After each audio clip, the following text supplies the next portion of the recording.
एक तुर्की टोपी शंकु के एक छिनक के आकार की है यदि इसके खुले सिरे की त्रिज्या 10 सेंटीमीटर, ऊपरी सिरे की त्रिज्या 4 सेंटीमीटर है और टोपी की तिर्यक ऊंचाई 15 सेंटीमीटर है। इसके बनने में प्रयुक्त पदार्थ का क्षेत्रफल ज्ञात कीजिए। क्वेश्चन क्या कह रहा है कि एक तुर्की टोपी है और वो कैसा है, तो शंकु के छिन्नक के आकार का जैसा है। जैसे देखिए यहाँ पे मान लीजिए ये सपोज कीजिए कि ये क्या है, तुर्की टोपी है। अब ये कैसा है, तो शंकु के छिन्नक के आकार का है। अब कह रहा है इसमें खुले सिरे की त्रिज्या 10 सेंटीमीटर है, तो ये टोपी है तो खुला कहाँ होगा, नीचे वाला ना खुला रहेगा, खुला यही ना रहेगा, क्या कि मूड़ी इसमें ही जाएगा, ऊपर वाला जो है ये तो बंद रहेगा। समझ में आ गया। तो कह रहा है कि खुले सिरे की त्रिज्या 10 सेंटीमीटर है, मतलब इसका जो त्रिज्या है ये कितना है, 10 सेंटीमीटर है। समझ में आ गया। तो देखिए इसमें दो वृत्त है, एक यहाँ वृत्त है और एक यहाँ वृत्त है। तो ये बड़ा वृत्त है इसलिए इसको दे देंगे R1 बराबर कितना है, 10 सेंटीमीटर। और देखिए कह रहा है कि ऊपरी सिरे की त्रिज्या जो ऊपर है, यहाँ पे देखिए ऊपरी सिरे की त्रिज्या मतलब इस वृत्त का त्रिज्या कितना है, तो इसका है 4 सेंटीमीटर। कितना है, 4 सेंटीमीटर। तो इसको हम R1 देंगे नाम, तो इसको दे देंगे R2। समझ में आ गया। जो बड़े वृत्त का त्रिज्या है उसको R1 नाम देंगे और जो छोटे वृत्त का त्रिज्या है उसको R2 नाम देंगे।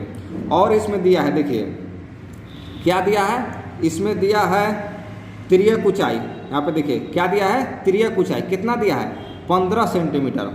तो ये होता है तिर्यक ऊंचाई। देखिए ये वाला जो है ना, ये ऊंचाई इसको बोलते हैं तिर्यक ऊंचाई, और तिर्यक ऊंचाई को लिखा जाता है L से। ये है 15 सेंटीमीटर। तो सबसे पहले आप यहाँ पे लिख लेंगे, क्या लिखेंगे, R1 बराबर 10 सेंटीमीटर। समझ में आ गया। फिर R2 बराबर 4 सेंटीमीटर और L दिया है, L बराबर 15 सेंटीमीटर। सबसे पहले आप इस टाइप से लिख लेंगे। अब यहाँ पे देखिए निकालना क्या है, प्रयुक्त पदार्थ का क्षेत्रफल, मतलब कि ये जो टोपी बनाने में कितना मटेरियल लगा हुआ है। तो ये कैसे निकलेगा, यहाँ पे लिखेंगे टोपी बनाने में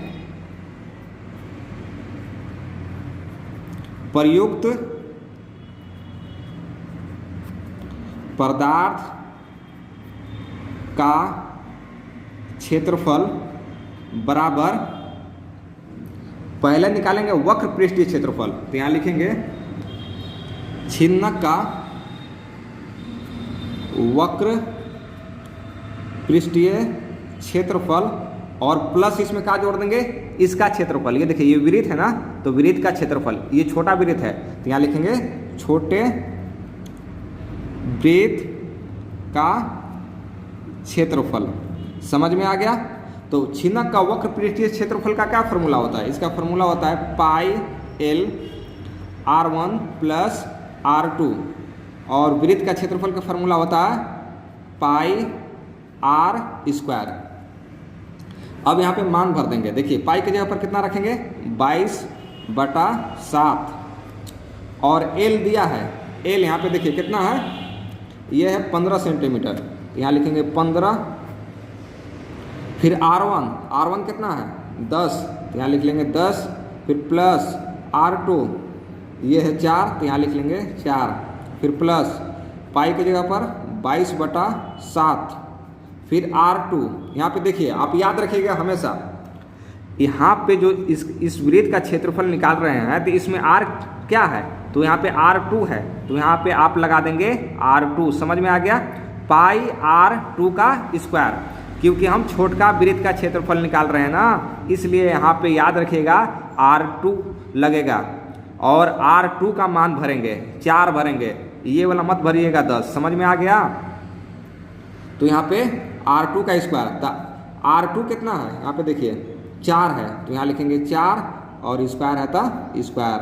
अब देखिए 22 गुने 15 कराएंगे और बटा 7, ये दोनों के जोड़ दीजिए, कितना मिलेगा, 10 और 4 14, कितना मिल जाएगा 14। फिर प्लस 22/7, 4 का स्क्वायर कितना हो जाता है 16, ये कट जाएगा इससे, कै बार में कटेगा? 7 दूना 14, 7 दूना 14। अब 22, 15 और 2 के गुना कराएंगे तो मिलेगा कितना? ये मिल जाएगा आपका 660 प्लस 16 गुने 22 कराएंगे तो ये आ जाएगा 352 और बटा ये वाला 7। 660 प्लस इसको इससे भागा देंगे तो कै बार में कटेगा? ये कट जाएगा 50.28। समझ में आ गया? इसको और इसको जोड़ देंगे तो जुटेगा कैसे? देखिए यहाँ पे 660 को जोड़ना है 50.28, यहाँ पे पॉइंट लगा के इसे 0 दे दीजिए। 8 के 8, 2 के 2, अब 0 के 0, 6 और 5 11 के 1 और 6 और 1 7, यानी जोड़ेंगे तो कितना मिलेगा? 710.28। अब यहाँ पे देखिए निकाले क्या है? पदार्थ का क्षेत्रफल, तो यहाँ पे लिख लेंगे सेंटीमीटर स्क्वायर। समझ में आ गया? ये हो गया आपका आंसर।